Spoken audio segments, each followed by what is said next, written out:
because it's all based on the experience that you're going through at that time. So it's almost like the next question is, well, what are the signs that you need distance? Number one, I feel like we need to change our perspective about distance, period. I think we need to change That the way part. that we stop looking at it as a negative thing. Yes. Distance is necessary. Isolation It's is necessary. Being social at times, being connected and helping and fueling each other is necessary, and it's healthy. And I think we have to start looking at it as just it's a part of the process. Yeah. Like there's gonna be times when you have to implement distance, but more so what we can focus on in this episode is, well, what are the signs that you might need to start implementing distance? When you, like Brittany said, when it is a constant conversation that you keep having to have over and over again, or when you just feel like there's no longer reciprocity anymore, like you're giving, or vice versa, because you will be on the other side of this at times. You're gonna be the one that's giving offense. You're gonna be the one that's not being rational. Like stuff comes full circle. So you gotta know it goes back. I feel like we getting right back to the same thing again, like knowing yourself. Yes. Being able to rely on yourself, having accountability for the part that you took in it. That's the only way you're gonna know, like, okay, I need to take a step back, and I've done my part. Right. I've done my part. So what are some of the signs that maybe we can give to our listeners, like, it's time to implement some healthy distance. It's time to love this person from a distance. And like Brittany said, you're going to know in time if you even should reconcile. And I also want to touch on, during distance, what should you be doing during the distance? Let me write that down. Yes. Because Yes. signs. One that's coming to mind, you are giving more than you're receiving. Okay. Oh, yes. And a lot of times, people don't understand the importance of emotional reciprocity. And we kind of touched on this when we did the Navigating Depression video last year. Like, at what point do you say, hey, I'm being a friend therapist. Hey, I'm being the emotional baggage person that you come to. But I can't get that from you. Or somebody has a problem with you expressing your emotions. Yes. I'm trying to think about other people that are around me that have been in a situation. So. I got one. And this was one for myself. When I start feeling like I need constant validation from the person, like, okay, so Brittany was saying, come on, somebody. That person isn't being receptive of, like, you trying to express yourself. Sometimes, I know from experience, I've been in a place where I don't trust myself with my feelings, so I'm constantly looking for my therapist friend to give me that validation. And that's when I know I need to step back, because I'm not operating and vibrating off my frequency. I'm looking to Brittany to tell me how to feel. I'm looking to Brittany to say, well, what's this? No, like, the minute that becomes like where I feel like I'm becoming too reliant, that's also a sign that maybe you need distance. Maybe it's becoming codependent. Maybe whatever you're going through is you're not dealing with it in the healthiest of manners, and you're looking for outside sources to kind of, whatever you got going on internally, you're looking for your support system to come in and give you the answers. That may be a sign that you need to love from a distance. And that's coming from the standpoint of the person who may be being toxic. I got one that every time I think about it, I just get emotional. Woo. The thing that you need from the person, they can't give it to you because they don't have it. Ooh.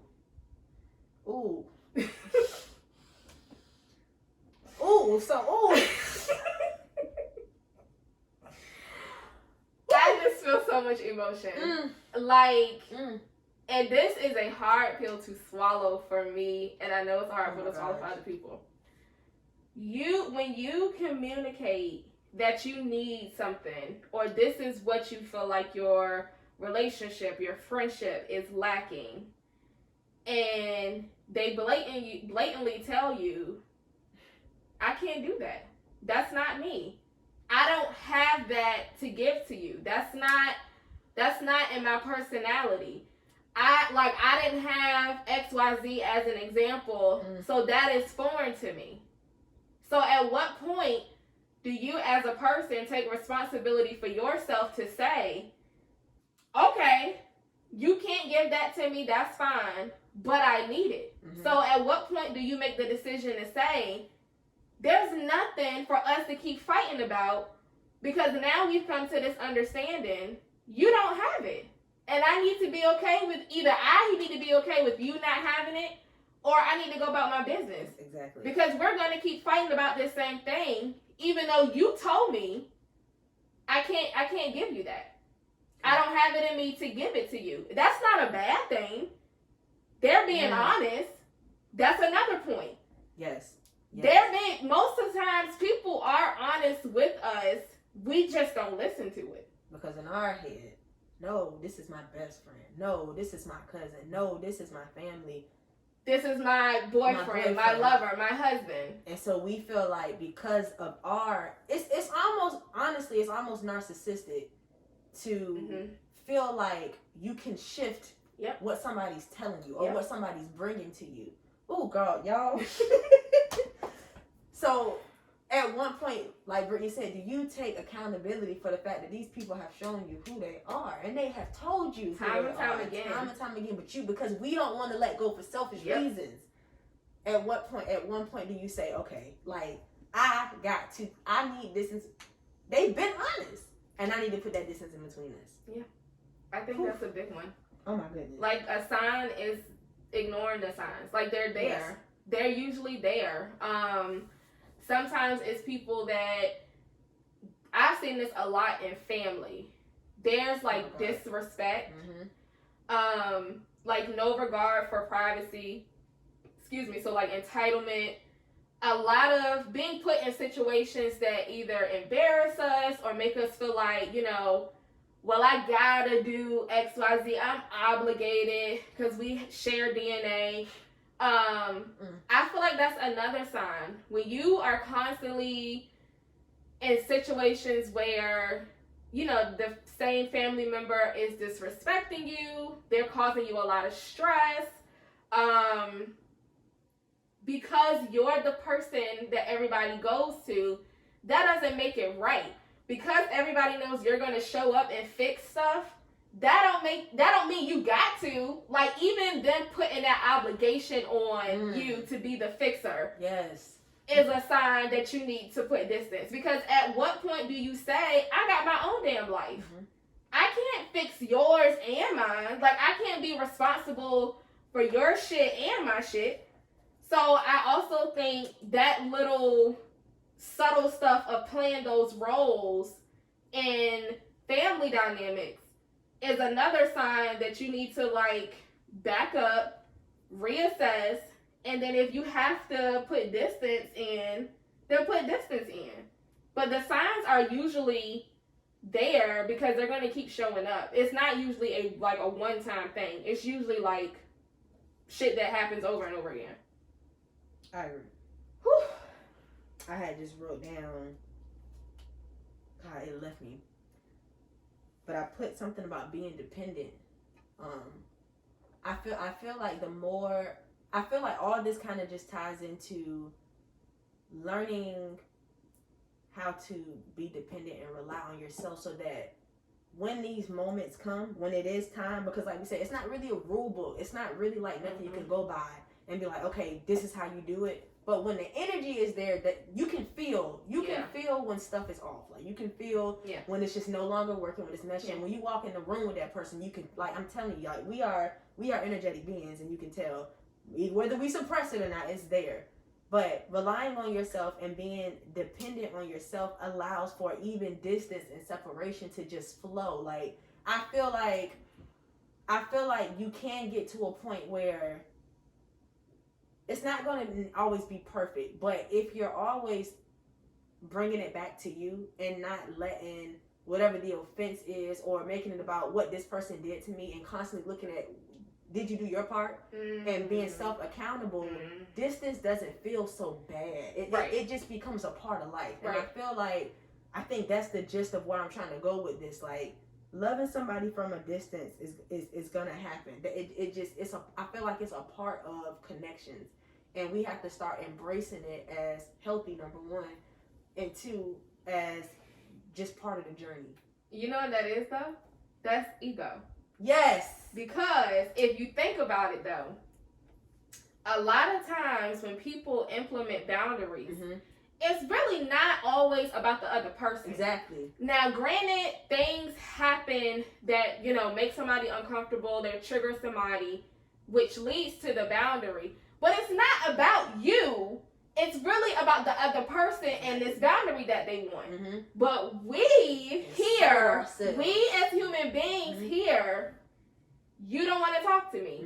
You don't want to be around me. You don't like me. You don't love me.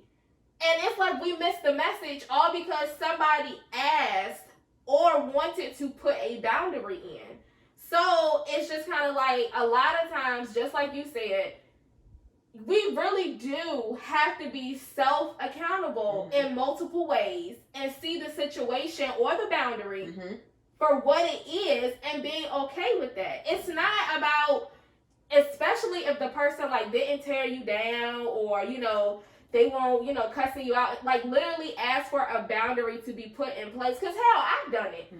Why is that so, I can't believe you would even ask me that. I can't believe you would even try to do that. And it's just kind of like, but why is distance or having a change in relationship, why is that so bad? And why do we feel like that is just like it's almost like a jab. Like, you might as well call me a bitch. Like, what?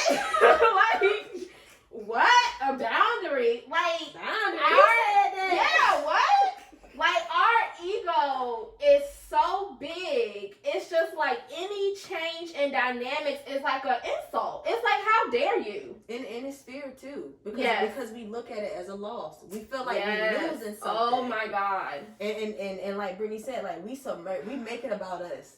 We submerge ourselves. And if you really listen to what the person is saying, the whole reason they need the boundary is because they're dealing with something themselves. Like, it's something in them that can't allow. It's respectful. It really is though. That's the crazy. But for some reason, oh hell no, this person said they want what? It really is. It's respect, but we have been conditioned to believe that when you connect with somebody, it's supposed to be like this all the time. And yeah, you might have ups and downs, but at the end of the day, it's loyalty and this. That word, cause y'all's definition of loyal is crazy sometimes. But we have been conditioned that stuff is offensive, and it should not be. We get offended. It's really not. It's respect, and so full circle.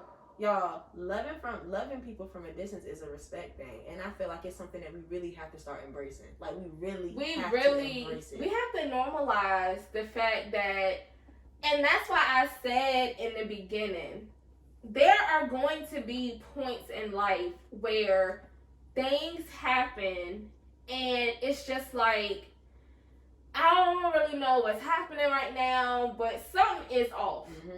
We really have to normalize taking space from people. Like, we have to make that like it's okay. Like, if somebody sits you down and says XYZ, you say XYZ, like, it's okay if y'all not how y'all were. And this is not to negate anybody's feelings, because listen, I'm speaking to myself. Listen. Please don't get it fucked up. This shit hurt, okay?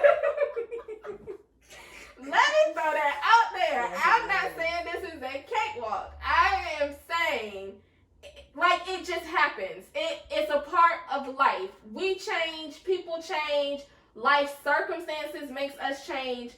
We have to just embrace the fact that the people that we love to death, that we're attached to, the people that we call family, people that are our family, like, one day that relationship might take a hit, or it might just need some space. I am notorious from taking space from people. I do it all the time. Because I think that's another thing too. So when I say, I think loving from a distance can come in different like forms. Mm-hmm. Like mm-hmm. I think that, you know, sometimes like I know Shawana can relate. Sometimes like I isolate. Right. Not on like a heavy level, but sometimes I just might not want to be as social, and you might not hear from me as much or see me on social media as much, and you know, it's usually because some shit is wrong, but you know, like I'm gonna isolate. Mm-hmm. That might be my version of loving you from a distance. It's not that you did nothing wrong. I'm just at a point where, like, you know, I might say, look, whoo child, it's some stuff going on. And I can't, like, I just can't right now. Mm-hmm. Now, that's not to say that if you hit me up because you need me or something, that I'm gonna be like, oh, bitch, like, I told you, leave me alone. It's just, I might be far away mentally, mm-hmm. but, you know, I'm still there. Yes. And then it could be we're still cool, we just not how we used to be. And that's okay too, y'all. Yeah, like why are these such bad things? We get so upset though. We get so offended when stuff changes. It's ego. God, and then you got like the granddaddy one. It ain't no communication, no contact, but you know, at the end of the day, love is always gonna there. Be there. But we really need to, like, not focus on it or manifest that happening, but I really think we have to normalize, whether it's family, friend, hell, in your relationship or marriage, that time may come where you need to take space. And I love how Brittany said, don't get it misconstrued. This don't mean that because you changing your perception that it's not gonna sting. We are human. We have emotions and feelings. It's gonna sting. Mm-hmm. But when you remove your ego, even that's just an experience. It was a feeling you had to go through. You had to sit. And the feelings are teachers, y'all. They're lessons. They're guides. Our emotions are meant to guide us, not control us, but guide us. So whatever that emotion was you felt in that moment, it's a moment to self-reflect. It's a moment to take healing. It's a moment to let yourself sit in that feeling. Take that space and do what you're supposed to do with it. Feel that shit. Like, go through that shit. And write it out or do whatever you gotta do. Like, tap into you during that time. Like, we don't have to continue to, like, view these things as just tumultuous in our lives. I feel like we gotta change the narrative. I agree. And remove that ego. So since you were going the direction I was going, mm-hmm. Let's talk about the emotions. Okay. Woo! You are already starting, so I'm gonna let you go ahead and continue. So, what do you feel after you say? Because you know it takes a long time to get there. Mm-hmm. So, bam. So these are some feelings that you can look out for to not internalize. A lot of the times, Britt touched on it a little bit. You will feel guilt sometimes. Especially when you're the friend that's like the savior friend. Especially when you're the one that keeps the shit together. Come on and preach to me. Guilt is gonna come. But y'all, even guilt, like our emotions are our emotions because that's what we're made up of. We gotta stop. And I'm speaking for myself because I beat myself up for feeling certain things. Guilt is one of them. Like, it's okay to feel it. Don't let it consume you. Yeah. So guilt is one. Mm-hmm. Anger, of course. Yeah. Because we get upset because of our perception, we looking at it like we lost something or somebody took something from us. You might experience anger and a lot of anxiety. Like a whole lot of anxiety because you're trying to figure out how this is gonna look. We get fixated instead of sitting in the moment. We get fixated on how long is this gonna last. Is it gonna reconcile again? Is this person, like, we just get so stuck on it don't look how we thought it was gonna look no more. So instead of just dealing with the present moment and letting yourself go through the emotions, we trying to figure out, well, damn, after I go through it, is this person even coming back? When that shouldn't be the focus. The focus has to be current present moment in them feelings. So let yourself feel the guilt and then let it pass on. Let yourself get angry and let it pass on. Don't suppress these feelings. You might be sad. You're gonna get anxious, but you gotta allow yourself to feel it. And I highly recommend when these emotions do spark up, like journaling is just a great way to, because you're not gonna always be able to face face to face, have these conversations, Right. but you can't hold it in. Right. So I recommend journaling. If you need to rip it up and throw it out later, burn it, whatever, send the letter, I don't know. But let your expression of this be a self-accountable thing. That's another thing I had to learn. I don't, just because I'm expressing these feelings and feeling it, don't mean that I gotta let the other person know that I'm doing it. And it don't mean that I gotta express it and release it with them. This is a self-accountability thing. So yeah, those are my kind of, the ones that I know that I definitely experience and things that you can look out for. You have any, Britt? My emotions are so high. So all of what you said, and I think a lot of what you said is grief. Yes. You are going yes. to grieve this because it is a loss. A change in relationship is a loss. So, with that being said, anxiety. You're going to have these urges. Let me just reach out. Let me just make sure they're okay. So, you really are going to constantly, let me not say constantly. You are going to have moments where you are going to be in an internal battle with yourself because you have implemented this boundary or the other person has. And it's just like, but you want to tell them about something you saw that y'all had an inside joke on. Literally the same thing you would do with somebody who passed away.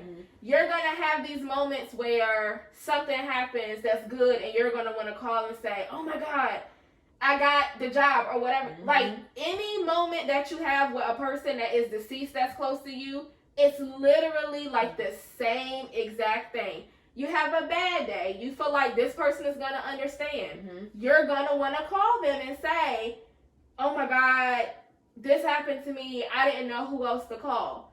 And I think the hard part is you kind of have, same way with somebody who passed, you kind of have to learn how to live with that relationship not being the same as what it used to be. So there's a lot of grief there. There are going to be tears. It's going to be anger, like Shawana said.